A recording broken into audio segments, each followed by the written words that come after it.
I haven't done a full analysis of it all, but I expect all of the major retailer fuel agencies are underpaying compared to the award. Then you've got a whole new level of exploitation, which is irrespective of the award or the agreement, you're going to pay back half the money you earn. Yeah. Those kinds of activities. I was doing a lot with 7-Eleven workers 8 years ago. So these issues aren't new, it's just that media picked it up last year, which is great. But these issues were agitated with 7-Eleven, with the workers 8 or 9 years ago, with the Fair Work Ombudsman. At the end of the day, a lot of those workers are afraid, and there's this default position, which we've seen with the 7-Eleven stuff since, of proving your case. Whereas I think we get to a point where we should say 7-Eleven has got a system of brutalisation and exploitation. It's no longer the worker's responsibility to prove their case. We're going to contact every worker and inquire with them about what happened to them. And it'll cost a lot of money, but we've got some responsibility to those workers.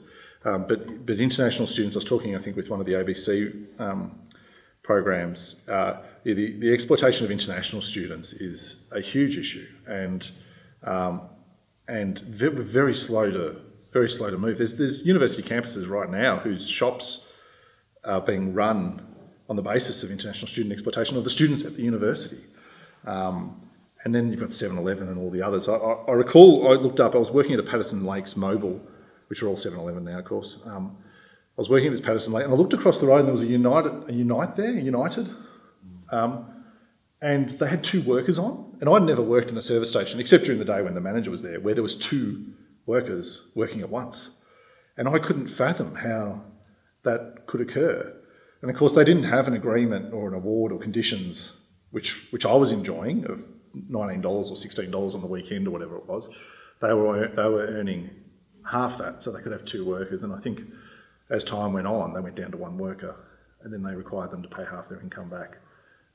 So yeah, I guess part of me is I'm not surprised by a lot of this, because I saw the brutality of it in Bangladesh. If people can lock doors on their workers and kids, these are little kids as well, and not care, then it's what capital will do here.